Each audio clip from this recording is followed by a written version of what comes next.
Angin berembus dingin, membawa aroma tanah basah setelah hujan gerimis yang turun senja tadi.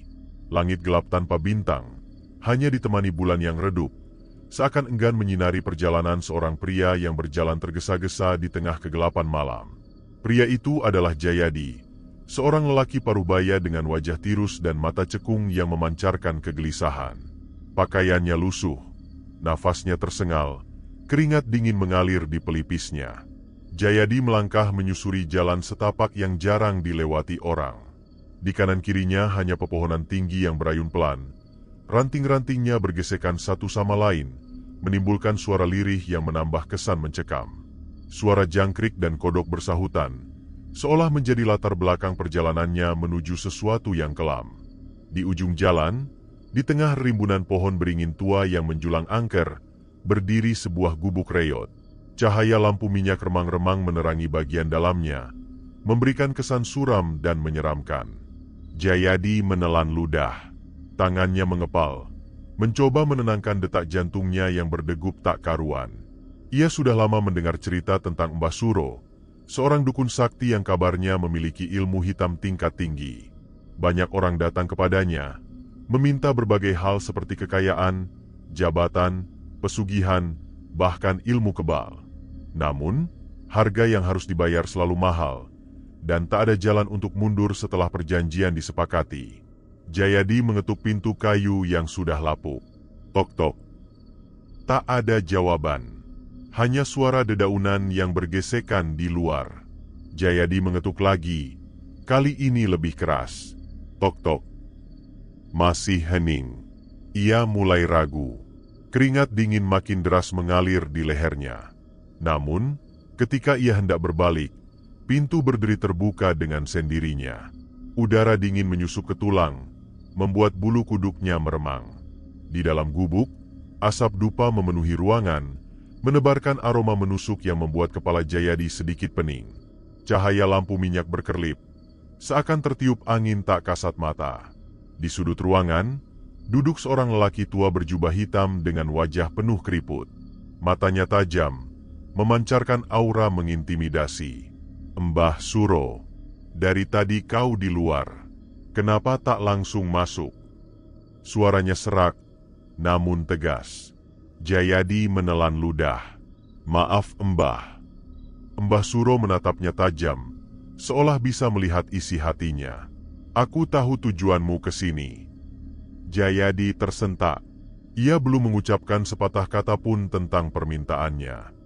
Namun, dukun tua itu sudah mengetahuinya. Tapi bagaimana Mbah? Dukun itu tertawa pelan. Suara tawanya seperti datang dari berbagai arah.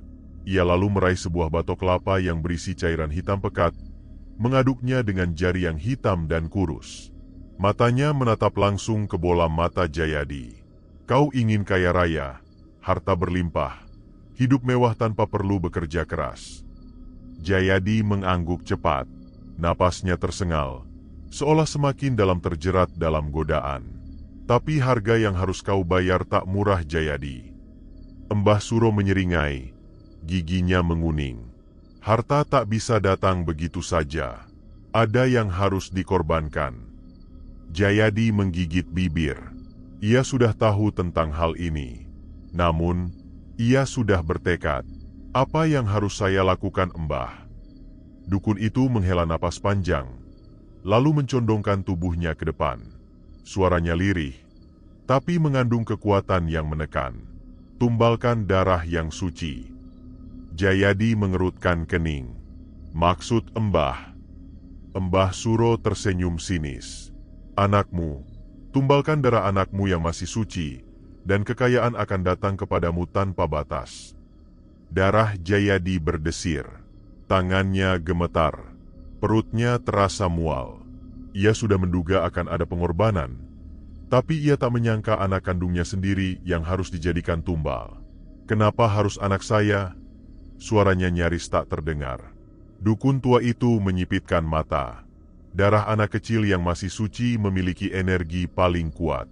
Jika kau ingin kekayaan besar, kau harus berani memberikan tumbal yang paling berharga. Jayadi merasakan dadanya sesak.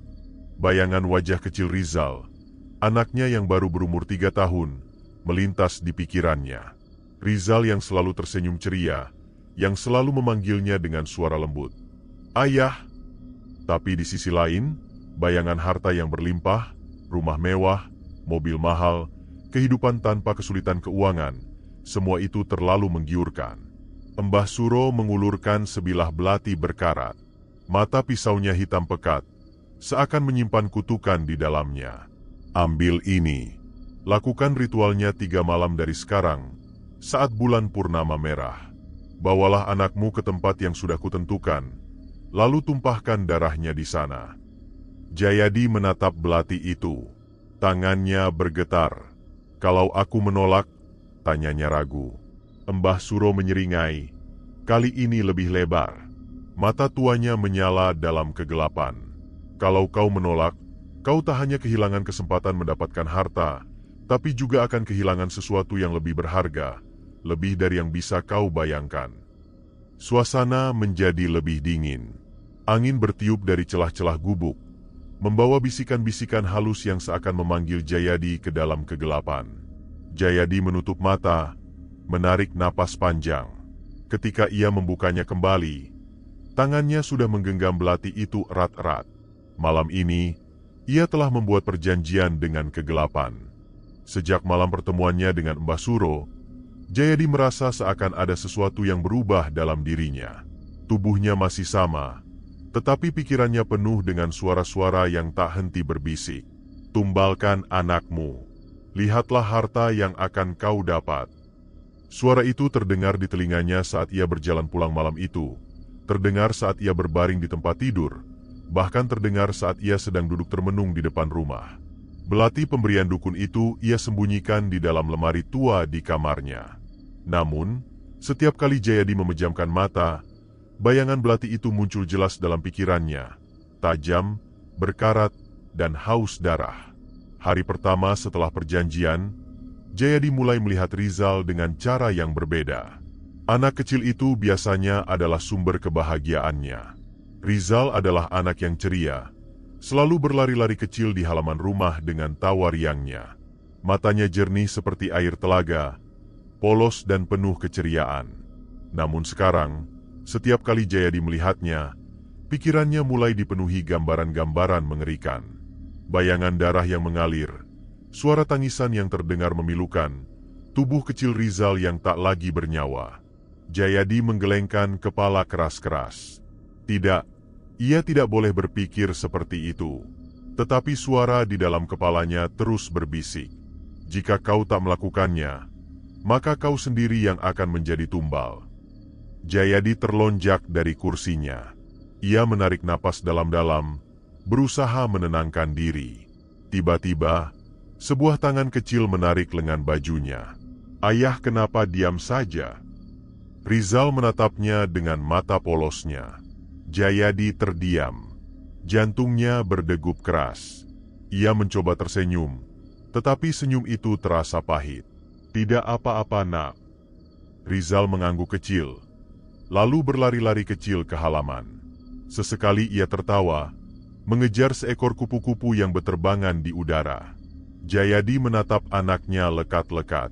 Apakah ia benar-benar sanggup melakukan ini? Kegelapan mulai menguasai. Hari kedua, kondisi Jayadi semakin parah. Ia mulai sulit tidur. Setiap kali ia menutup mata, ia melihat bayangan sosok hitam bertubuh tinggi dengan mata merah menyala berdiri di sudut kamarnya. Sosok itu hanya diam, mengamatinya. Lalu terdengar suara lirih. Waktumu hampir habis, Jayadi. Ia terbangun dengan tubuh basah oleh keringat. Napasnya memburu. Ia melihat sekeliling kamar, tetapi sosok itu sudah tidak ada. Jayadi bangkit dan berjalan ke lemari tua tempat ia menyembunyikan belati pemberian Mbah Suro. Tangannya gemetar saat membuka lemari itu. Matanya menatap belati berkarat yang masih terbungkus kain hitam. Ia memungut belati itu perlahan. Begitu tangannya menyentuh gagangnya, suara-suara itu semakin kuat di kepalanya. Ambil belati ini, lakukan ritualnya, dan kau akan mendapatkan segalanya. Jari-jari Jayadi mencengkeram belati itu lebih erat. Keringat dingin membasahi punggungnya. Ia merasa seolah sedang berdiri di persimpangan neraka. Kecurigaan Wati, istrinya Wati, mulai menyadari perubahan aneh pada suaminya. Jayadi yang biasanya ramah kini sering termenung. Ia jarang berbicara. Matanya sering kosong, seolah pikirannya sedang melayang ke tempat lain. Wati sering melihatnya duduk diam di teras, memandangi Rizal bermain di halaman dengan tatapan aneh, tatapan yang sulit ia jelaskan. Suatu malam, Wati memberanikan diri bertanya, "Kang, kenapa akhir-akhir ini jadi pendiam?" Jayadi tersentak. Ia menoleh ke arah istrinya dengan ekspresi yang sulit ditebak. "Tidak ada apa-apa," jawabnya singkat. Wati semakin curiga. Biasanya, suaminya tidak pernah bersikap seperti ini. Ia mendekat, menatap wajah Jayadi lekat-lekat. "Kau yakin? Kau kelihatan seperti orang yang menyembunyikan sesuatu." Jayadi menggertakkan giginya. Ia harus menjaga rahasia ini. "Aku hanya lelah," katanya datar. "Jangan terlalu banyak bertanya." Wati terdiam, tetapi hatinya tidak tenang. Di malam hari, ia diam-diam memperhatikan Jayadi yang duduk sendiri di ruang tamu, memandangi belati yang sudah ia keluarkan dari kain hitamnya. Seketika, Wati merasakan sesuatu yang buruk. Ia tidak tahu apa yang terjadi, tetapi ia yakin suaminya sedang merencanakan sesuatu yang mengerikan. Dan ia harus mencari tahu sebelum semuanya terlambat. Malam itu, udara terasa lebih dingin dari biasanya. Angin berembus pelan, menyusup ke celah-celah rumah kayu sederhana milik Jayadi dan Wati. Di dalam kamar, Jayadi tidak bisa tidur. Ia berbaring dengan mata terbuka, menatap langit-langit yang gelap. Pikirannya penuh dengan bisikan-bisikan yang semakin sering terdengar di telinganya. "Waktunya semakin dekat Jayadi. Kau harus melakukannya." Ia menoleh ke samping. Rizal tertidur pulas. Wajah polos anak itu tampak begitu damai. Dada kecilnya naik turun perlahan. Jayadi merasakan dadanya sesak. Tangannya mengepal di bawah selimut. Ia tahu malam purnama semakin dekat. Jika ia benar-benar ingin mendapatkan kekayaan seperti yang dijanjikan Mbah Suro, maka ia harus menumbalkan anaknya. Tetapi mengapa hatinya begitu berat? Jangan ragu Jayadi. Jika kau tidak melakukannya, kau sendiri yang akan menjadi korban. Sebuah suara bergema di kepalanya, lebih keras dari sebelumnya. Jayadi memejamkan mata, mencoba mengabaikannya. Namun tiba-tiba, udara di dalam kamar terasa berubah. Dingin, mencekam. Ia membuka matanya lagi, dan langsung membeku. Di sudut kamar, ada sosok hitam bertubuh tinggi dengan mata merah menyala. Sosok itu berdiri diam menatapnya. Tubuhnya lebih tinggi dari manusia biasa, dengan bayangan yang seolah berkedip-kedip seperti asap. Jayadi ingin berteriak, tetapi suaranya tercekat di tenggorokan. Sosok itu mulai bergerak. Langkahnya tidak menimbulkan suara, tetapi lantai kayu di kamar bergetar setiap kali ia melangkah. Jayadi mencoba bergerak, tetapi tubuhnya terasa kaku. Sosok itu berhenti tepat di sisi tempat tidur, tepat di samping Rizal yang masih tertidur. Jayadi melihat dengan mata membelalak saat tangan panjang dan kurus sosok itu mengarah ke kepala anaknya. "Jangan!" Jayadi berhasil menggerakkan tubuhnya dan langsung duduk. Tetapi begitu ia berkedip, sosok itu menghilang. Hanya keheningan yang tersisa. Napasnya memburu. Ia melihat ke sekeliling kamar, memastikan semuanya baik-baik saja. Namun, ketika ia menoleh ke Rizal, anak itu tiba-tiba membuka matanya dengan perlahan. Dan yang membuat Jayadi semakin ketakutan, mata Rizal bukan lagi mata seorang anak kecil. Mata itu kini hitam legam, tanpa putih sedikit pun. Suara lirih terdengar dari bibir Rizal yang mungil. Suara yang bukan miliknya. "Waktumu hampir habis Jayadi." Ketakutan yang semakin menjadi-jadi. Jayadi langsung mundur dari tempat tidur. Ia memegangi dadanya yang berdegup kencang. Keringat membasahi tubuhnya. Ketika ia menoleh lagi, mata Rizal sudah kembali seperti biasa. Anaknya masih tertidur, Wajahnya damai seperti sebelumnya. Jayadi mengusap wajahnya dengan kedua tangan. Apa yang baru saja terjadi? Apakah ia hanya berhalusinasi? Apakah pikirannya sudah mulai terganggu karena tekanan dari ritual ini? Tetapi semuanya terasa terlalu nyata. Ia bangkit dari tempat tidur dengan langkah gontai, berjalan keluar kamar untuk mengambil air minum. Di ruang tamu, ia menemukan Wati duduk sendirian di kursi kayu. Istrinya menatapnya dengan wajah penuh kekhawatiran. "Kang, ada apa sebenarnya?" tanyanya lirih. "Aku tahu ada yang kau sembunyikan dariku." Jayadi diam. Ia terlalu lelah untuk menjawab. "Aku melihatmu tadi." Suara Wati sedikit gemetar.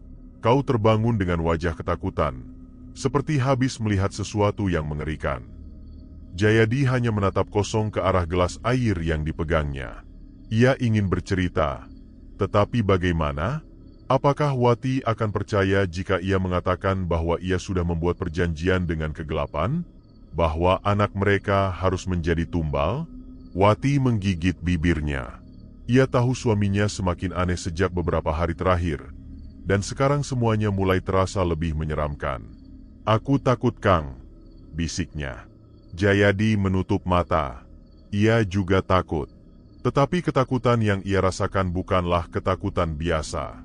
Ini adalah ketakutan dari sesuatu yang tidak bisa ia lawan. Sesuatu yang sudah menunggu dalam kegelapan, dan semakin dekat dari malam ke malam. Malam semakin larut, tetapi Jayadi belum bisa tidur. Di dalam kamar, Wati sudah terlelap di samping Rizal, namun pikirannya masih terus bergolak. Ia duduk di kursi kayu tua di sudut kamar, menatap lurus ke dinding dengan mata kosong. Terlalu banyak kejadian aneh yang ia alami sejak perjanjian dengan Mbah Suro. Bayangan hitam itu, mata Rizal yang berubah, suara-suara yang terus berbisik, semuanya terasa semakin nyata.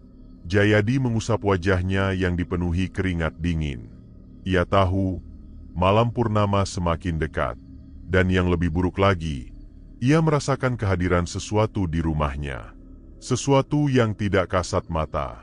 Suara dari balik lemari. Tiba-tiba, telinganya menangkap suara aneh dari arah lemari di sudut kamar. Tok-tok. Seperti ada sesuatu yang mengetuk dari dalam. Jayadi langsung menegang.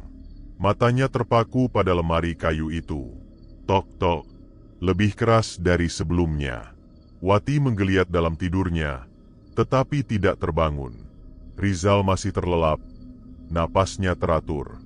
Jayadi menelan ludah.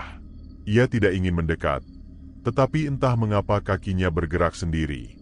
Pelan-pelan, ia melangkah ke arah lemari tua itu. Tangannya gemetar saat menyentuh gagangnya. Tok-tok, suara itu masih terdengar. Ia menarik napas dalam-dalam, lalu dengan satu tarikan cepat, lemari terbuka. Tidak ada apa-apa di dalamnya. Hanya tumpukan baju, beberapa barang lama, dan belati berkarat pemberian Mbah Suro. Jayadi terpaku. Ia yakin tadi ada sesuatu di dalam lemari ini. Tetapi kini, hanya ada belati itu, terbungkus kain hitam, masih tergeletak di tempatnya. Namun, ketika ia hendak menutup kembali lemari itu, "Ayah!" Jayadi tersentak. Suaranya lirih, pelan, dan datang dari belakangnya. Dengan napas tersengal, ia menoleh, dan dadanya langsung terasa seperti dihantam sesuatu. Rizal berdiri di belakangnya. Anaknya berdiri di tengah ruangan, dengan mata yang kembali berubah hitam legam. Jayadi membeku. "Rizal?" Suaranya nyaris tak keluar. Anak itu tidak menjawab. Ia hanya menatap Jayadi tanpa ekspresi.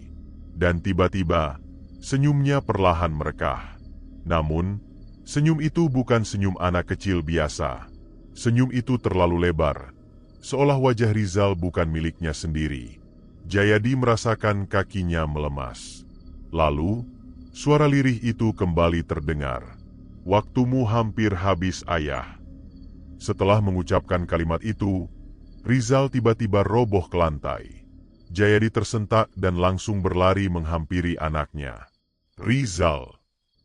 Ia mengguncang tubuh kecil itu.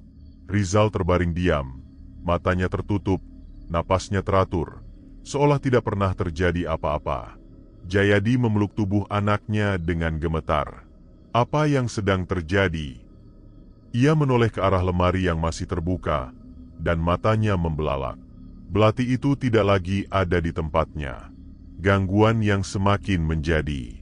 Hari berikutnya, Jayadi semakin merasa seperti bukan dirinya sendiri. Setiap kali ia menatap Rizal, suara-suara itu semakin kuat. Tinggal beberapa hari lagi Jayadi. Jangan ragu, lakukan, lakukan. Ia mulai sering melamun.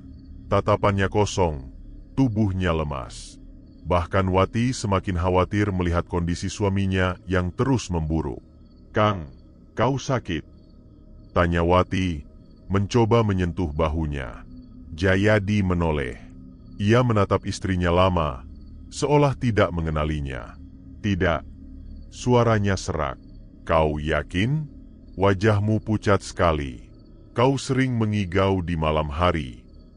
Jayadi menelan ludah. Ia tidak bisa mengatakan yang sebenarnya. Jika Wati tahu bahwa ia sedang dipaksa oleh kekuatan gaib untuk mengorbankan Rizal, apa yang akan terjadi? Tetapi satu hal yang pasti, ia sudah terjebak dalam permainan iblis. Dan waktu semakin menipis. Malam itu, hujan turun dengan deras. Petir sesekali menyambar langit, membuat seisi rumah Jayadi sesekali diterangi kilatan cahaya yang singkat. Di dalam kamar, Jayadi duduk diam di tepi tempat tidur, menatap tubuh kecil Rizal yang terlelap. Ada sesuatu yang berubah dalam dirinya. Suaranya semakin keras di dalam kepala. "Ambil belatinya, lakukan sekarang, semakin lama kau menunggu, semakin berbahaya bagimu." Jayadi menutup matanya erat-erat. Napasnya berat. Ia tidak ingin melakukannya. Tapi ia juga tahu, kalau ia menolak, ia sendiri yang akan menjadi tumbal. Di luar kamar, Wati juga belum tidur. Ia duduk di ruang tamu, mengawasi hujan yang turun deras di luar. Ada sesuatu yang membuatnya merasa gelisah malam ini. Beberapa hari terakhir, suaminya semakin aneh. Ia semakin sering termenung, lebih banyak diam, dan terkadang menatap Rizal dengan tatapan yang menakutkan. Wati tidak tahu apa yang sedang terjadi. Tapi satu hal yang ia yakini, ada sesuatu yang tidak beres. Dan ia harus mencari tahu sebelum semuanya terlambat. Suara dari kegelapan. "Duk!" Sebuah suara keras terdengar dari dalam kamar. Wati langsung terlonjak dari duduknya. Matanya menatap ke arah pintu kamar yang tertutup rapat. Dadanya berdegup kencang. Apa yang terjadi di dalam? Pikirnya. Perasaan takut menyelimutinya. Tetapi naluri keibuannya lebih kuat. Ia harus memastikan anaknya baik-baik saja. Dengan langkah pelan, ia berjalan mendekati kamar. Tangannya meraih gagang pintu, lalu perlahan membukanya. Dan ia melihat sesuatu yang membuat darahnya membeku. Bayangan hitam di atas tempat tidur. Di dalam kamar, Jayadi sedang terduduk di lantai, tubuhnya gemetar. Di depannya, ada sosok hitam besar dengan mata merah menyala, melayang di atas tubuh Rizal yang tertidur. Sosok itu membungkuk, seolah sedang menghisap sesuatu dari tubuh anaknya. Wati menutup mulutnya, menahan teriakannya. Lututnya melemas, tetapi ia tahu ia harus bertindak. Tanpa berpikir panjang, ia langsung berlari ke tempat tidur dan menarik tubuh kecil Rizal ke dalam pelukannya. Saat itu juga, sosok hitam itu menoleh ke arahnya. Matanya menatap Wati dengan tajam, seolah marah karena diganggu. "Ini bukan urusanmu." Suara berat bergema di dalam ruangan. Wati merinding. Ia tidak tahu apa yang sedang terjadi, tapi ia tahu ia harus menyelamatkan anaknya. Dengan sisa keberaniannya, ia berteriak, "Pergi! Jangan ganggu anakku!" Namun sosok itu tidak bergeming. Justru, ia mulai mendekat. Tubuhnya yang gelap berkedip-kedip seperti asap, dan dari dalam kegelapannya, tangan panjangnya terjulur ke arah Wati. Wati menutup matanya erat-erat, bersiap menerima apapun yang akan terjadi. Namun tiba-tiba, Allahu Akbar. Jayadi, dengan sisa kesadarannya, berteriak sekencang-kencangnya. Sosok hitam itu mendadak menghilang. Seperti asap yang tertiup angin, ia lenyap dalam sekejap, meninggalkan suara erangan panjang yang menggema di udara. Ketakutan yang tidak bisa lagi disembunyikan. Ruangan menjadi hening. Wati masih memeluk Rizal dengan erat. Tubuhnya gemetar hebat. Ia menoleh ke arah suaminya yang kini terduduk dengan mata kosong. Wajahnya penuh keringat dingin. Ia tidak bisa lagi menahan diri. Apa yang sebenarnya sedang terjadi, Kang? Suaranya bergetar. Jayadi masih diam. Ia terlihat seperti orang yang kehilangan jiwanya. Wati mengguncang bahunya. Katakan padaku, kenapa ada makhluk seperti itu di rumah kita? Apa yang sudah kau lakukan? Jayadi menatap istrinya dengan mata yang basah. Ia ingin bicara. Ia ingin mengatakan semuanya. Namun sebelum ia sempat membuka mulutnya, sesuatu yang lebih menyeramkan terjadi. Dari luar rumah, terdengar suara tawa. Suara yang tidak wajar. Suara yang terdengar seperti suara Rizal, tetapi jauh lebih dalam dan menyeramkan. Jayadi dan Wati sama-sama membeku. Mereka menoleh ke arah pintu kamar, dan melihat sesuatu yang tidak seharusnya ada di sana. Di ambang pintu, ada sosok lain yang menyerupai Rizal. Namun kulitnya pucat, matanya hitam pekat, dan bibirnya tersenyum lebar. Dan dari bibirnya, keluar suara yang membuat bulu kuduk mereka berdiri. Waktumu habis, ayah. Ruangan terasa membeku. Jayadi dan Wati tidak bisa berkata-kata. Di atas tempat tidur, Rizal yang asli masih tertidur lelap dalam pelukan Wati. Namun di ambang pintu, ada sosok lain yang menyerupai anak mereka. Sosok itu tersenyum. Senyum yang bukan milik seorang anak kecil. Senyum itu penuh kejahatan. Jayadi berusaha mengatur napasnya, tetapi tubuhnya terasa kaku. Wati menggenggam Rizal semakin erat. Matanya membesar karena ketakutan. Sosok di ambang pintu melangkah perlahan ke dalam kamar. Ayah. Suaranya pelan, tetapi bergema di seluruh ruangan. Jayadi ingin berteriak, tetapi tenggorokannya terasa tercekat. Sosok itu semakin mendekat. Dan saat kilatan petir menerangi ruangan, Jayadi melihat sesuatu yang membuatnya hampir pingsan. Kaki sosok itu tidak menyentuh lantai. Ia melayang. Wati mulai menangis. Kang, siapa itu? Jayadi tidak bisa menjawab. Sosok itu berhenti di depan mereka. Matanya yang hitam pekat menatap tajam. Senyumnya melebar, nyaris menyentuh kedua pipinya. Lalu, dengan suara yang terdengar seperti bisikan dari alam lain, ia berkata, "Kenapa tidak segera melakukannya, ayah? Kau sudah berjanji." Jayadi merinding. Ia tahu siapa yang sedang berbicara kepadanya saat ini. Itu bukan Rizal. Itu adalah sesuatu yang lain. Sesuatu yang menuntut tumbal. Bisikan jahat yang menguasai pikiran. Jayadi merasa kepalanya semakin berat. Bisikan itu kembali terdengar. Kali ini langsung di dalam pikirannya. Terlalu lama. Kau terlalu lama, Jayadi. Bunuh anakmu, atau kau sendiri yang akan mati. Ambil belatinya. Sekarang. Tangan Jayadi gemetar. Keringat dingin mengucur deras di pelipisnya. Ia melihat ke arah Wati dan Rizal yang masih terpeluk ketakutan. Apa yang harus ia lakukan? Jika ia tidak menuruti perintah itu, makhluk ini tidak akan berhenti menerornya. Tapi, bagaimana mungkin ia bisa membunuh anaknya sendiri? Tidak. Jayadi menggigit bibirnya hingga berdarah. Ia harus melawan. Matanya menatap sosok di hadapannya dengan penuh keteguhan. Aku tidak akan melakukannya, teriaknya sekuat tenaga. Seketika itu juga, sosok yang menyerupai Rizal menyeringai lebar. Namun kali ini, tawanya berubah menjadi suara geraman mengerikan. Bayangan hitam itu bergetar hebat, seolah-olah marah. Dan tiba-tiba, sosok itu lenyap dalam sekejap. Ruangan menjadi hening. Hanya suara hujan yang masih deras di luar rumah. Jayadi terengah-engah. Lututnya melemas, dan ia jatuh terduduk di lantai.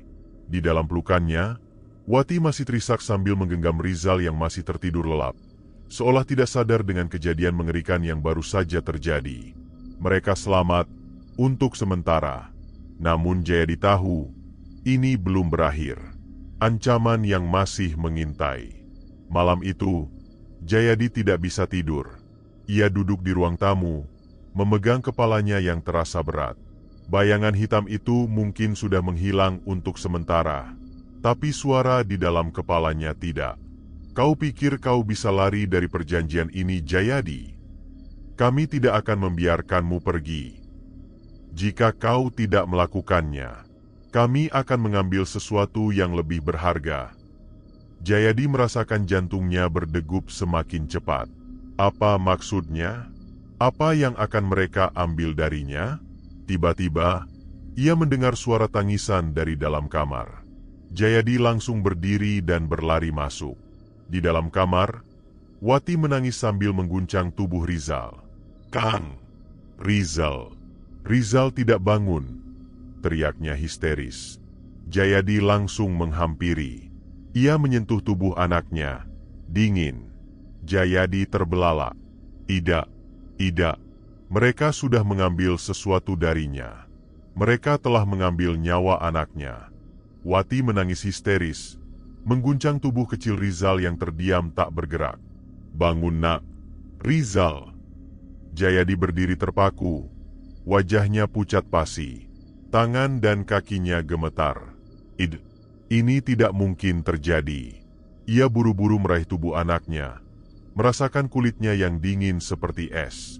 Jayadi menempelkan telinganya ke dada Rizal. Tidak ada detak jantung. Dunia Jayadi serasa runtuh. Tidak. Ini pasti hanya mimpi. Ini tidak mungkin nyata. Jayadi mengguncang tubuh anaknya, berharap ada sedikit gerakan, sedikit saja. "Rizal! Bangun, nak. Jangan tinggalkan ayah." Suaranya pecah. Namun Rizal tetap diam. Tubuhnya kaku. Matanya tertutup rapat. Jayadi menggelengkan kepala. Ini tidak mungkin. Ia menoleh ke arah Wati, yang wajahnya basah oleh air mata. "Kang, anak kita sudah..." Wati tidak sanggup menyelesaikan kalimatnya. Tubuhnya melemas. Ia jatuh terduduk di lantai, menutup wajahnya sambil menangis. Ini tidak boleh terjadi. Tapi semuanya sudah terjadi. Bisikan dari kegelapan. Jayadi merasakan dunia di sekelilingnya menjadi buram. Suara tangisan Wati terasa semakin jauh. Yang ia dengar hanyalah bisikan. "Kau ragu, Jayadi. Kau terlalu lambat. Maka kami mengambil apa yang seharusnya menjadi milik kami." Telinga Jayadi berdenging. Pandangannya berkunang-kunang. Tidak, kalian tidak bisa mengambil anakku." Jayadi berteriak ke udara. Namun suara itu hanya terkekeh. "Kami hanya menepati janji. Janji yang kau buat sendiri, Jayadi." Tiba-tiba, tubuh Jayadi melemah. Ia jatuh bersimpuh di samping Rizal, memegang tubuh anaknya yang dingin. Dadanya sesak. Napasnya terasa berat. Air matanya menetes. Ia ingin menjerit, tapi suaranya tidak keluar. Ia telah kehilangan segalanya. Dan lebih menyakitkan lagi, semua ini salahnya sendiri. Keputusan gila. Namun di tengah keputusasaan, sebuah pikiran gila muncul di benaknya. Ia tidak akan menerima ini begitu saja. Masih ada cara lain. Masih ada jalan untuk mengembalikan anaknya. "Mbah Suro." Jayadi tiba-tiba tersentak. Ia menoleh ke arah Wati yang masih menangis histeris. Ia tidak bisa membiarkan ini terjadi. Ia tidak akan tinggal diam. Ia akan kembali ke rumah Mbah Suro. Ia akan meminta Rizal kembali. Dengan cara apapun. Jayadi tidak membuang waktu. Ia harus membawa Rizal kembali. Tanpa mengatakan apapun, ia bangkit berdiri, matanya merah dan kosong. Wati masih terisak di lantai, menggenggam tubuh Rizal yang dingin. Namun saat Jayadi mencoba mengambil Rizal dari pelukannya, Wati menolak. "Jangan, Rizal. Rizal, kita sudah pergi, Kang. Kita harus mengikhlaskannya," isaknya. Jayadi menatap istrinya dengan tatapan kosong dan penuh kegilaan. "Tidak, Rizal belum mati." Suaranya terdengar putus asa. Ia menarik tubuh anaknya dari pelukan Wati, memeluknya erat. "Aku tahu caranya. Aku bisa menyelamatkannya." Wati menggeleng panik. "Kang, apa yang mau kamu lakukan? Rizal sudah tidak bernyawa." Namun Jayadi tidak peduli. Dengan langkah tergesa-gesa, ia berlari keluar rumah, menerjang hujan deras yang masih mengguyur. Wati mencoba mengejarnya, tapi Jayadi berlari seperti orang kesetanan. Ia berlari ke jalan setapak yang menuju ke hutan, tempat di mana rumah Mbah Suro berada. Hujan deras mengguyur tubuhnya, tetapi ia tidak peduli. Di dalam dekapannya, tubuh Rizal yang kaku terasa semakin dingin. Namun Jayadi terus berlari. Satu-satunya pikirannya saat ini adalah, Mbah Suro pasti bisa mengembalikan anaknya. Bagaimanapun caranya. Gerbang ke dunia lain. Rumah Mbah Suro berdiri di tengah hutan, diselimuti kabut tebal.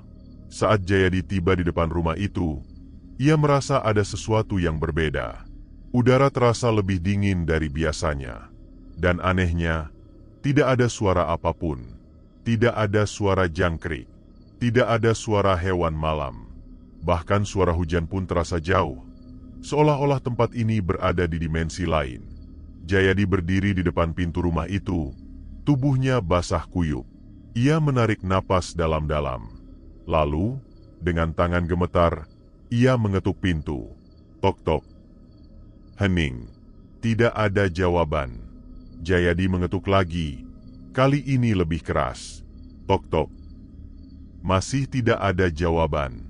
Namun sebelum ia bisa mengetuk untuk ketiga kalinya, pintu itu terbuka sendiri dengan suara berderit. Dan Jayadi melihat sesuatu yang membuat bulu kuduknya berdiri. Di dalam rumah, Mbah Suro sudah duduk menunggunya. Namun kali ini, ada sesuatu yang berbeda dari dukun itu. Wajahnya lebih pucat, matanya lebih tajam. Dan senyumannya, bukan senyuman manusia. Seakan-akan, ia sudah tahu bahwa Jayadi akan datang. "Mbah," suara Jayadi bergetar. Aku ingin anakku kembali. Tolong aku, Mbah." Mbah Suro tersenyum tipis.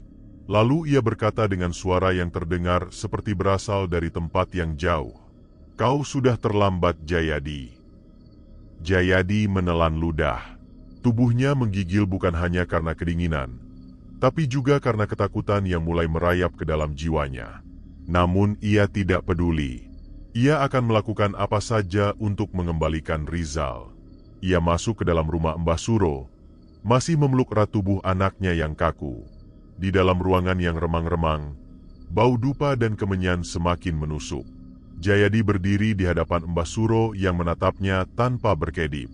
"Aku tidak peduli berapa harganya, Mbah. Aku ingin anakku kembali." Suara Jayadi terdengar putus asa. Mbah Suro tersenyum, lalu menghela napas panjang. "Kau benar-benar ingin dia kembali?" Jayadi mengangguk cepat. Mbah Suro terdiam sejenak.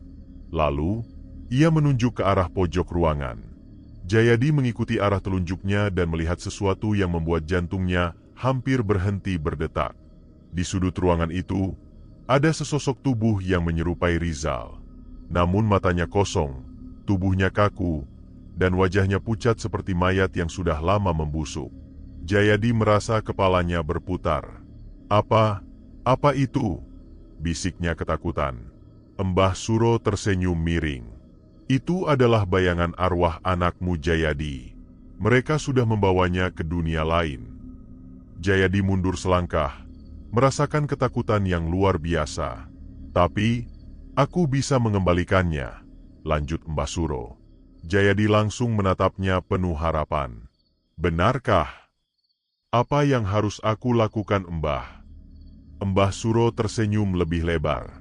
Namun senyumannya penuh dengan sesuatu yang jahat. Ada satu ritual yang bisa membawanya kembali. Tapi kau harus siap menerima konsekuensinya. Jayadi tidak peduli.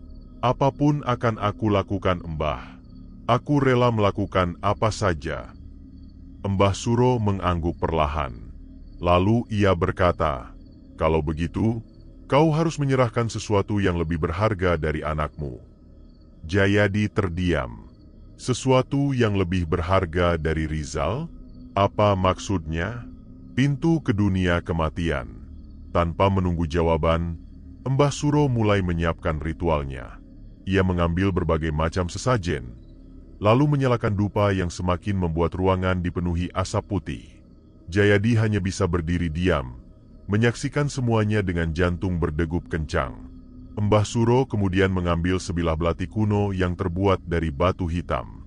Jayadi menelan ludah. "Mbah, apa yang harus aku lakukan?" tanyanya ragu. Mbah Suro menatapnya dengan mata yang kini tampak jauh lebih gelap. "Kau ingin anakmu kembali?" Jayadi mengangguk cepat.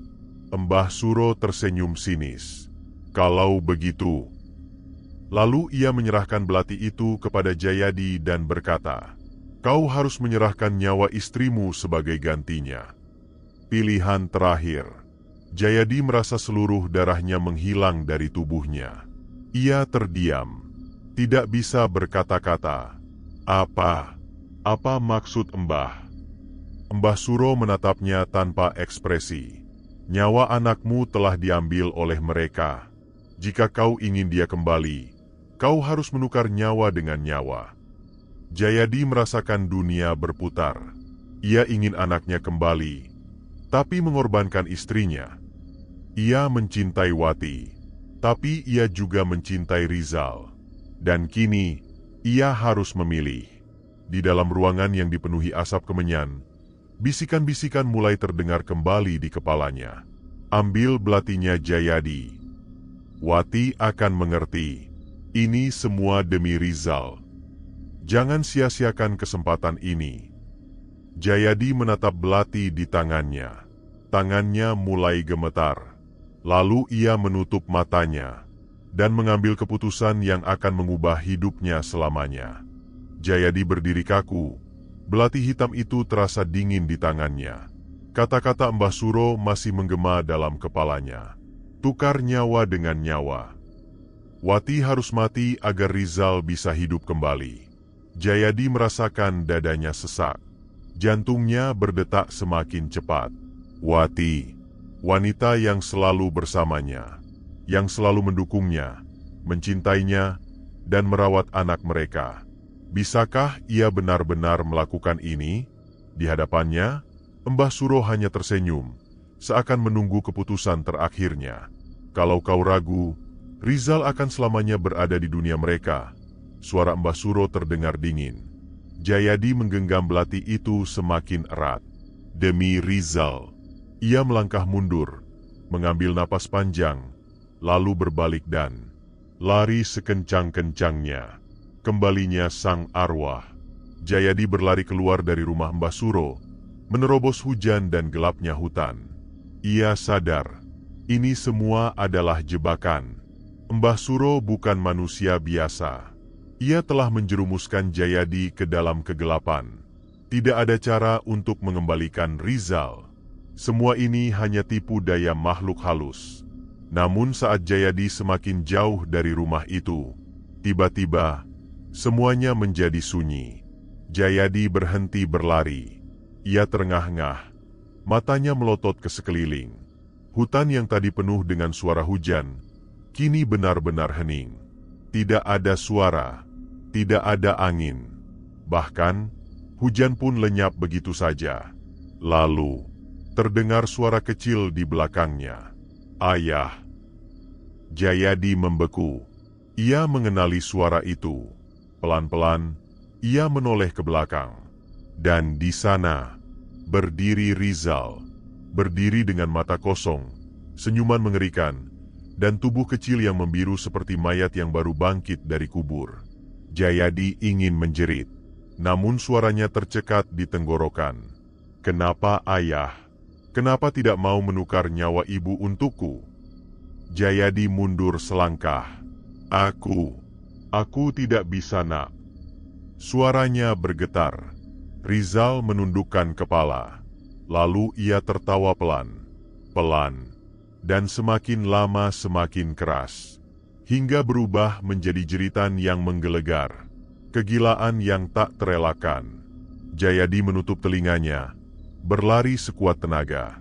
Namun suara Rizal terus terdengar di kepalanya, menjerit, menangis, dan tertawa bersamaan. Di sekelilingnya, hutan mulai berubah. Pohon-pohon menjadi hitam dan bengkok. Tanah di bawahnya terasa seperti lumpur penuh darah.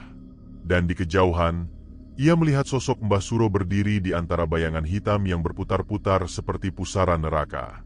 Selamat datang di dunia barumu, Jayadi. Tawa Mbah Suro menggema, dan seketika, dunia jadi gelap. Jayadi membuka matanya. Ia tidak lagi berada di hutan. Ia berada di sebuah ruangan kosong, berdinding kayu. Di depannya ada cermin besar. Ia menatap bayangannya sendiri. Dan ia melihat sosok Rizal di cermin itu, tersenyum lebar. Jayadi menjerit. Namun suara yang keluar dari mulutnya bukan lagi suara manusia. Ia tertawa tanpa henti. Di luar rumahnya, Wati menangis histeris. Ia melihat suaminya duduk di lantai, menggaruk-garuk wajahnya sendiri hingga berdarah, tertawa seperti orang gila. Jayadi tidak pernah kembali menjadi manusia yang sama. Dan Rizal? Ia tetap mati. Tapi arwahnya akan selalu berada di sisi Jayadi, menghantuinya selamanya.